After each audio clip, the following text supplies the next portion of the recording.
ये आदमी अपने हाथ में एक लालटेन लेकर केंटकी स्टेट के सैंड केव में घुसता है। केव काफी छोटी होने की वजह से उसे अपने घुटनों पर चलकर आगे बढ़ना पड़ता। केव के चारों ओर नुकीले पत्थर निकले हुए हैं और वह किसी तरह केव के शॉर्ट सेक्शन एरिया में पहुंचता है, जिसे उसने कुछ महीने पहले ही बनाया था।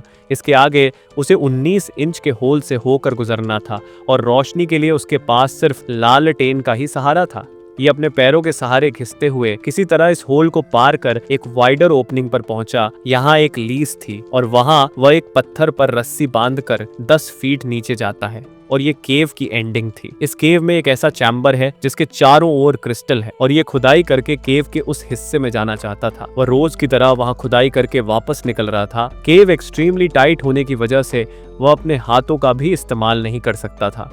वह खुद को शरीर के सहारे पुश करके आगे बढ़ता, फिर कुछ समय के लिए रुक जाता है क्योंकि उसने जो लालटेन रखी थी वह टीम हो रही थी। आगे बढ़ने पर उसके हाथ से वह एक लालटेन भी उसके हाथ से छूट कर टूट गया। अब वह केव में 60 फीट नीचे अकेले अंधेरों के बीच कहीं खो जाता है, लेकिन वह इस सिचुएशन में भी रिलैक्स था। वह आगे बढ़ने के लिए एक लूज पत्थर को लात मारता है, जिससे 15 किलो का वह पत्थर उसके एंकल पर गिर जाता है। वह अपने दूसरे पैर से पत्थर को हटाने की कोशिश करता है, पर पत्थर पैसेज में अटक चुका था। उसके बार बार पत्थर को हटाने की कोशिश करने से और भी छोटे पत्थर उसके ऊपर गिरने लगते हैं। यहाँ पर अब वह पूरी तरह से फंस चुका है। केव के नुकीले पत्थर उसे चुभ रहे हैं। उसके बार बार प्रयास करने पर सिचुएशन और बिगड़ती है और उसके पास खुद को बचा पाने के लिए चिल्लाने के अलावा कोई रास्ता नहीं बचता। इस तरह शुरू होती है सैंड केव के 60 फीट नीचे अंधेरों के बीच फ्लॉयड कॉलिंस के सर्वाइवल की कहानी। Kentucky cave explorer Floyd Collins has been trapped in Sand Cave. Collins was negotiating a small cavern tunnel when he was pinned by fallen rocks and debris at 10 a.m. on Friday morning. So far, efforts to free him have been unsuccessful. 20 June 1987 logon country के Kentucky state में Floyd Collins का जन्म हुआ। Floyd बचपन से ही caving का शौकीन था और इसी वजह से फ्लॉयड 6 साल की उम्र से ही अपना केविंग करियर शुरू कर देता है। वह अपने इस करियर के लिए इतना फैसिनेट था कि वह रोज घंटों तक केविंग किया करता और कई बार तो केव में ही सो जाता। अपने काम में इतना सीरियस होने के कारण 1917 में फ्लॉयड ने अपने पिता के फार्मलैंड में एक गुफा की डिस्कवरी की और इसी के साथ फ्लॉयड केंटुकी केव वॉर को ज्वाइन कर लेता है।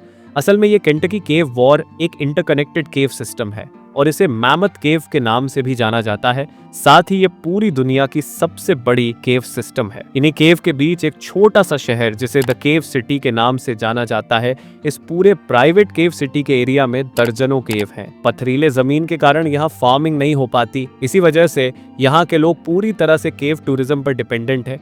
इसीलिए 1917 में फ्लॉयड केव डिस्कवरी करने के बाद उसका एडवर्टाइजमेंट करता है। फिर भी लोग इस केव को विजिट नहीं करते क्योंकि ये भी बाकी केव की तरह ही थी और इसमें कुछ खास नहीं था। इसी तरह 18 जनवरी 1925 में फ्लॉयड ने एक और गुफा की खोज की, लेकिन यहाँ पर फ्लॉयड ने जो गुफा ढूंढ निकाला था वह किसी और की संपत्ति पर थी। इसीलिए फ्लॉयड और संपत्ति के मालिक के बीच एक एग्रीमेंट होता है कि वह दोनों प्रॉफिट को इक्वल शेयर करेंगे। अब बस फ्लॉयड को इस केव को थोड़ा यूनिक बनाना था जिसे टूरिस्ट इसके केव को विजिट करें। इस नए केव की लोकेशन भी काफी अच्छी थी। ये मेन हाईवे से सिर्फ 100 यार्ड दूर थी।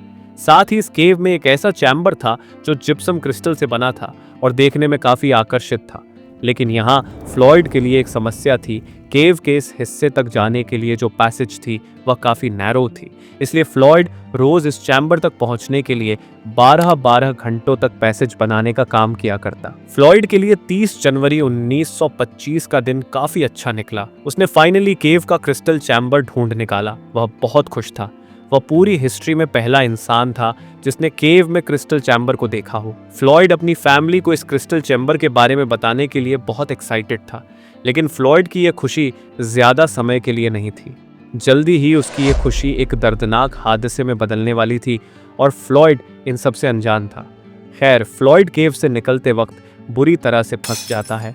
उसके पैर के ऊपर 15 किलो का पत्थर टूट कर गिर गया और अब वह हिल भी नहीं सकता था। पूरे केव में अंधेरों के बीच फ्लॉयड अकेला फंस गया और यहाँ उसकी मदद करने के लिए कोई भी नहीं है। वह अपनी मदद के लिए जोर जोर से चिल्लाने लगता है, लेकिन यहाँ कोई भी नहीं जो उसकी पुकार सुन सके। फ्लॉयड लगातार 30 घंटे तक केव के 60 फीट नीचे अपनी मदद के लिए चिल्लाता रहा, लेकिन उसे सुनने वाला कोई भी नहीं था। फ्लॉयड की किस्मत ने उसका साथ दिया। उस लैंड के owner B Doyle, Ed Astor और बी डॉयल अपने बेटे जूअल एस्टस के साथ केव को विजिट करते हैं। यहाँ जूअल एस्टस केव के बाहर फ्लॉयड के कपड़ों को देख लेता है और फ्लॉयड को आवाज देता है, लेकिन यहाँ पर फ्लॉयड की तरफ से कोई भी रिस्पॉन्स नहीं आता।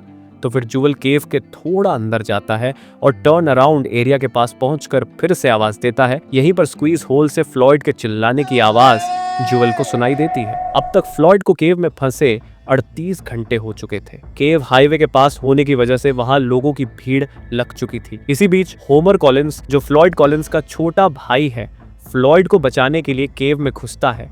वह किसी तरह केव के स्क्वीज एरिया को पार कर फ्लॉयड के पास पहुंचा। यहाँ पर होमर के पैर फ्लॉयड के चेहरे को टच करती है। फ्लॉयड, जिसके पैर की एंकल 15 किलो के पत्थर से दबा है, साथ ही उसका पूरा शरीर छोटे पत्थरों से ढक चुका है, और इस सिचुएशन में होमर के लिए फ्लॉयड को बाहर निकालना मुमकिन नहीं था। यहाँ पर होमर को अपने भाई फ्लॉयड को निकालने में और भी कई मुश्किलें थीं। जैसे होमर अगर फ्लॉयड के पास अपने सर को ऊपर की ओर करके जाता तब वह फ्लॉयड को टच भी नहीं कर सकता, और अगर होमर अपने सर को नीचे और पैरों को ऊपर करे तो यह मुमकिन नहीं है कि वह 100 किलो से ज्यादा पत्थर इस अपसाइड डाउन पोजीशन में हटा सके।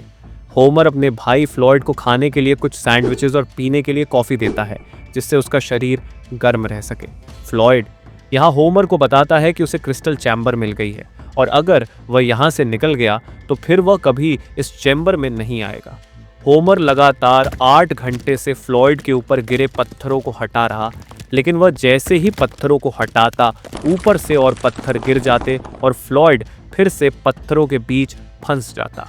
अब तक फ्लॉयड को फंसे 46 घंटे हो चुके थे और होमर भी पत्थरों को हटाकर थक चुका था, जिससे वह भी केव से बाहर आ जाता है। अब तक केव के बाहर काफी भीड़ जमा हो चुकी थी और फ्लॉयड के साथ हुए हादसे की खबर भी चारों ओर फैल जाती है। रिपोर्टर्स होमर से इंटरव्यू लेना चाहते हैं, लेकिन होमर, जो पहले ही परेशान था, वह किसी को भी फ्लॉयड के बारे में कुछ भी नहीं बताता।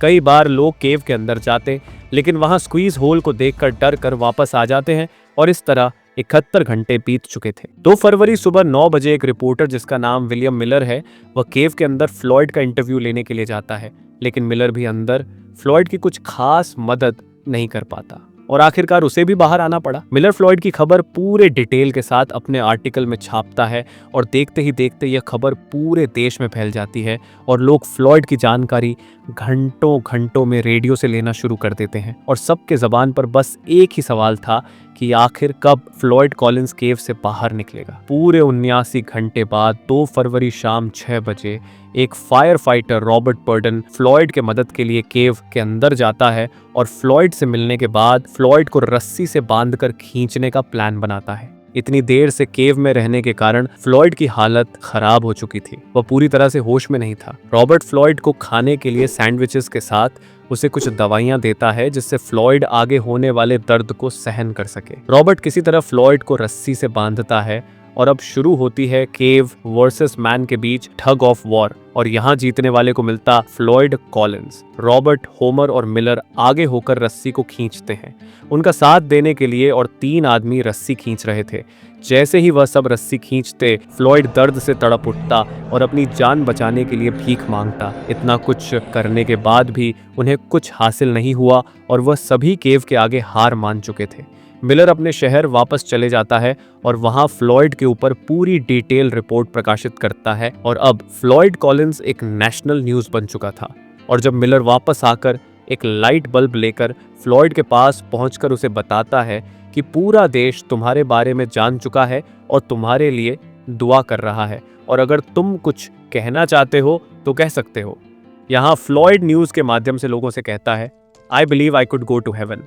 I can feel that I am going to be taken out alive with both my feet. I kept thinking what would happen if the rock above me would fall. I kept thinking about driving my mind to something else, but it wasn't much use. I couldn't do much to help those who came to help me. But I knew that a lot of people were willing to do all in their power, and it gave me courage. Tuesday morning, I thought to be myself, 4 days down here and no nearer freedom than I was on the first day. How will it end? Will I get out? I couldn't think of it. I have faced death before, and it wouldn't frighten me, but it is so long. जिन भी लोगों ने Floyd की यह बातें सुनी, वह सब भावुक हो उठे और वह सभी फ्लॉयड के लिए चर्च में प्रेयर करते हैं। यहाँ तक कि अमेरिका के प्रेसिडेंट कैल्विन कूलिज भी इसमें अपने दिलचस्पी दिखा रहे थे और सभी लोग फ्लॉयड के बारे में जानने के लिए उत्सुक थे। 114 घंटे बाद Henry Carmichael, superintendent of Kent की रॉक एसफॉल्ट कंपनी को फ्लॉयड के रेस्क्यू के लिए गवर्नमेंट की तरफ से भेजा जाता है। सबसे पहले कारमाइकल अपनी टीम के साथ केव का सर्वे करते हैं और उन्हें पता चलता है कि केव के बाहर हजारों लोगों के बीच हो रहे मूवमेंट की वजह से केव कभी भी कोलैप्स कर सकती है और ऐसा ही होता है। केव के अंदर छोटे पत्थर गिरने लगते हैं। इसी बीच कारमाइकल के टीम मेंबर केसी जोन्स, जो स्क्वीज एरिया को क्रॉस करके फ्लॉयड के पास पहुंच रहे थे, फ्लॉयड जो कि अपनी मदद के लिए चिल्ला रहा, यहाँ पर गिरते हुए पत्थरों को देखकर जोन्स घबरा जाता है और केव से बाहर निकल रहा। तब यहाँ एक ऐसा अनरिलायबल चीज होती है जिसके बारे में कभी किसी ने सोचा भी नहीं होगा। फ्लॉयड अब तक पूरी तरह से सेल्फिश हो चुका था। अब उसे पता चल चुका था कि वह इस केव से कभी बाहर नहीं निकलेगा। इसीलिए वह जोन्स को पानी पीने के बहाने अपने पास बुलाकर उसे भी केव में फंसाना चाहा। किसी तरह केसी केव से बाहर आता है और अगले ही पल केव कोलैप्स कर जाती है। 5 फरवरी सुबह 10 बजे केव की एंट्रेंस जिससे फ्लॉयड के पास पहुंचा जा सकता था, वह भी बंद हो चुकी थी और अब रेस्क्यूअर के पास 2 ही रास्ते थे। पहला, हार मान जाना और फ्लॉयड को केव में ही छोड़ देना, और दूसरा, फ्लॉयड के पास जाने के लिए दूसरा रास्ता बनाना और वहां से फ्लॉयड को बाहर निकालना। इसी के साथ फ्लॉयड को बचाने का रेस्क्यू मिशन शुरू हो जाता है। कारमाइकल और साथ ही कई प्रोफेशनल रेस्क्यूअर हाईटेक मशीन के साथ केव के ऊपरी हिस्से में खुदाई चालू करते हैं, लेकिन खुदाई करना आसान नहीं था। फ्लॉयड के रेस्क्यू के लिए रेस्क्यूअर्स को केव की ऊपरी हिस्से से 50 फीट नीचे खुदाई करनी थी, जिसमें उन्हें 30 घंटे का समय लगता।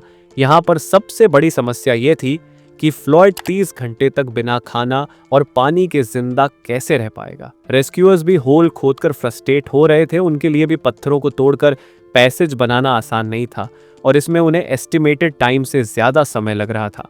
खुदाई करते हुए अब रेस्क्यूअर्स को 144 घंटे से ज्यादा वक्त हो चुका था। फिर भी अब तक 44 फीट तक ही खुदाई हो पाई थी। फाइनली 16 फरवरी 1:30 तक 55 फीट की होल बनकर तैयार हुई, लेकिन किसी भी इंसान के लिए 12 दिनों तक बिना खाना और पानी के जिंदा रहना मुमकिन नहीं है। और जिस बल्ब से फ्लॉयड को गर्मी मिल रही थी, वह भी 4 दिन पहले बंद हो चुकी थी। फ्लॉयड की यह हालत देखकर चारों ओर सन्नाटा छा जाता है।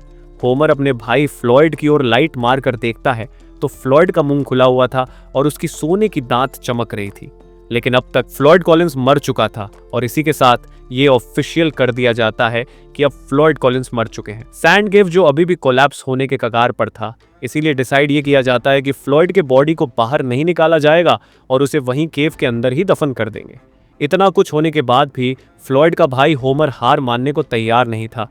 वह अभी भी फ्लॉयड की बॉडी को केव से निकालना चाहता है और उसके लिए वह अपने भाई फ्लॉयड की कहानी लोगों को डिटेल में बताकर पैसे इकट्ठा करता है, जिससे वह फिर से केव में खुदाई कर फ्लॉयड की बॉडी को निकाल सके। आखिरकार 17 अप्रैल 1927 में होमर अपनी टीम के साथ फ्लॉयड की बॉडी को केव से निकालकर उसे अपनी मां के कब्र के बगल में दफन कर देता है। इसी के साथ हम आपसे विदा लेते हैं। अगर वीडियो अच्छा लगा हो तो वीडियो को लाइक करें और साथ ही इसी तरह की और वीडियो देखने के लिए चैनल को सब्सक्राइब करना ना भूलें। धन्यवाद।